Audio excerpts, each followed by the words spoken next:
Yo, what's up guys? My name is Zane Allen and today I'm going to be showing you guys how to get involved in endgame content in Star Wars The Old Republic. Endgame content is pretty much anything that you can do after you hit level 80. There's a whole lot to do in the endgame in Star Wars The Old Republic. There's all sorts of content and all sorts of opportunities. The possibilities for your endgame journey in Star Wars The Old Republic pretty much endless. But sometimes I find that it may be a little difficult to tell where to start. That's why I'm here. If you're brand new to the game or you're returning after a long time, I'm here to show you how to get involved and what's going on in the endgame in 2025. Now, the most important part is really understanding what endgame really means. In most games, endgame means you've kind of gone through the entire game, you've gotten through all of the progression, and now you're in the end game, the end of the game. So what do you do now? Luckily, there is a lot of content in this game. You're pretty much never gonna run out of things to do. There's always a ton of events and galactic seasons things going on. Not to mention you can always do conquests, run more story, play story missions, play planet missions, replay missions, do whatever you want. The main thing is knowing what's out there and what you want to play. The game doesn't end when you hit level 80, in fact, it is just getting started. For the purpose of this guide, I'm going to be talking about the three main things that people like to do in the end game, but starting off strong at number 1, we're going to talk about PvP. Now this is the player versus player mode in Star Wars The Old Republic, and it's not exclusively end game content. It's very likely that you picked up a PvP mission while leveling your character and tried it out once or twice. Now, back in the day, there was what we called a ranked PvP mode, and this was for level 80 only. However, that's kind of been scrapped, and so now we just have them split between PvP war zones and PvP arenas.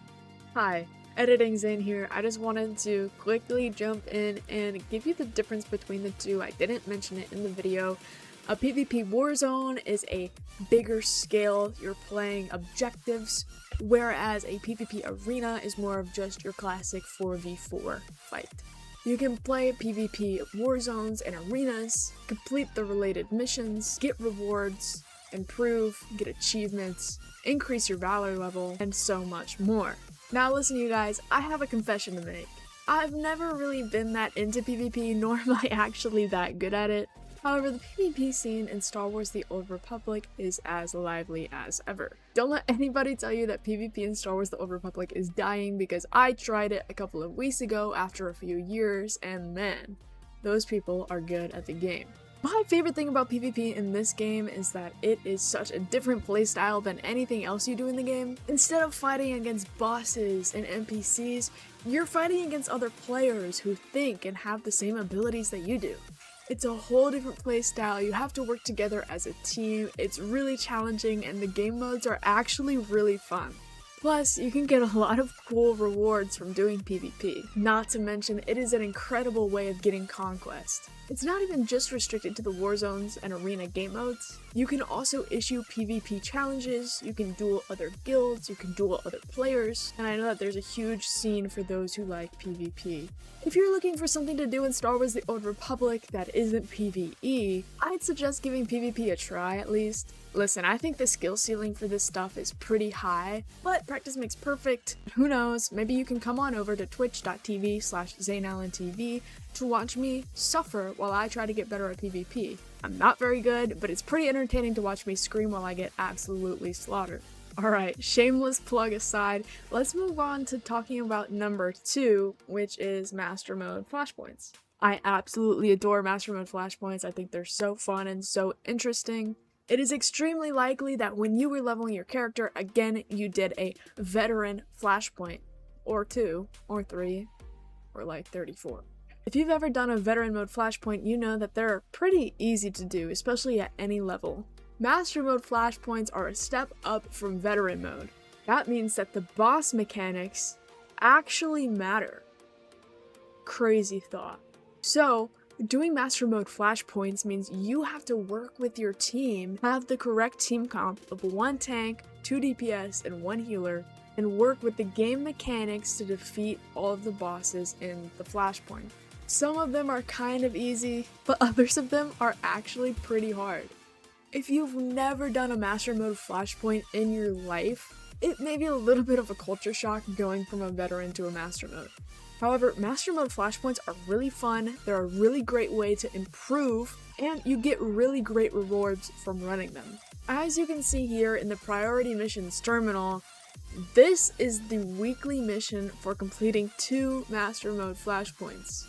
As you can see, you can get a total of up to 360 FP1 stabilizers per one of these missions that you do. Not to mention the fact that you can do this up to 3 times a week. That's a crazy amount of FP1 stabilizers, by the way. Not to mention the blue gear that drops while you play the Master Mode flashpoints. Really beneficial on your gearing journey. If you're newer to the game, a Master Mode flashpoint may really test your skills and your teamwork. This is why I actually recommend that you do play them. They're super fun, really challenging at times, and they're a great step from the content that you've played before Endgame to the next topic, operations. Operations are a huge topic in Star Wars: The Old Republic, and for good reason. They are one of my favorite things about this game. However, I know that it can be a little intimidating to get started doing them. First and foremost, it's really important to note that to do operations, you must be level 80 and have an active subscription. Being a preferred player won't allow you to go into operations phases. That really sucks, but it's kind of just the way things are. Now, if you've never done an operation before, it can be a little bit intimidating to start doing them. Operations are the raids in this game. Groups of 8 or 16 go in, fight difficult enemies, extremely difficult bosses, and work as a team to clear the operation. There are tons of operations to choose from. So how do you know where to start? One of the best pieces of advice that I can give you, not just for operations in general, but also endgame content in its entirety, is to find a really good community and a guild. Find a tight-knit community of people who like to play together, people who are willing to teach how to do operations, and just play the game together. I'll admit, it's sometimes hard to find a guild that does feel like a community. It may take some jumping around from guild to guild to find one that fits you best. However, I find that once you find a guild and you find your people that you're comfortable playing with, doing operations and learning game mechanics becomes a lot easier. However, it's not a necessary step. It will make your life a whole lot easier if you're new to the game or new to raiding, but not completely necessary. All you have to do is let the people that you're raiding with know, hey, I'm new, do you mind if I get an explanation for this fight? 9 times out of 10, people are going to be more than willing to help explain the fight. I've actually never had an instance where somebody asked for help or asked for an explanation for a fight and anyone got miffed because of it.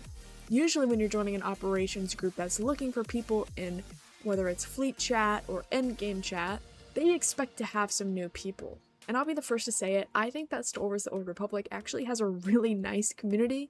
There are some parts of any game that can be kind of dark corners and get a little toxic, but I think the raiding community is generally pretty open to new people, and so it's always a good idea to put yourself out there and start, even if it's a little nerve-wracking.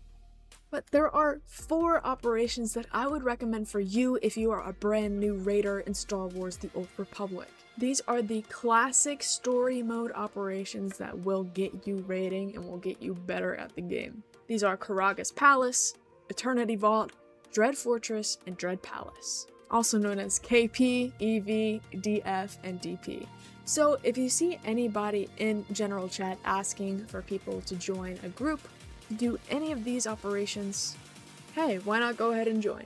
A lot of times, especially if you're on your faction's fleet, people will be asking for people to join their group for an operation in the general chat.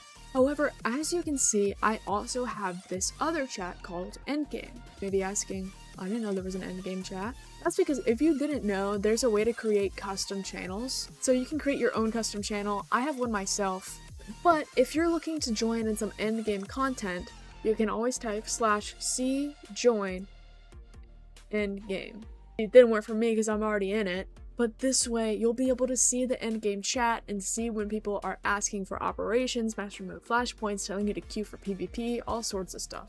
My biggest tip for the operations, again, is to just put yourself out there. The more you start raiding and the more experience you get, the more people you'll start to recognize as you do more and more raids. You can add these people to your friends list, and you can become actual good friends, and then you can run even more content with them in the future. This is especially true if you join a guild that likes to raid. Now, I could probably sit here and talk about operations for like 4 hours, but I'm not gonna do that.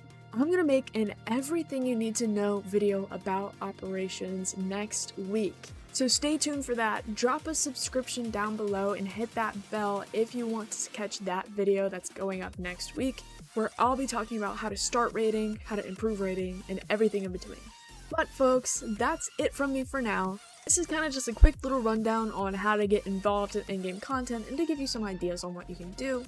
If you like the guide, please leave a like down below, hit that subscribe button, hit the notification bell to be updated with future guides and playthroughs. Also, leave a comment if you have any other tips, tricks, ideas, or guide suggestions. Also, I stream over on Twitch at twitch.tv/ZaneAllenTV. I stream multiple nights a week. I would really appreciate it if you came over and checked me out next time I'm live.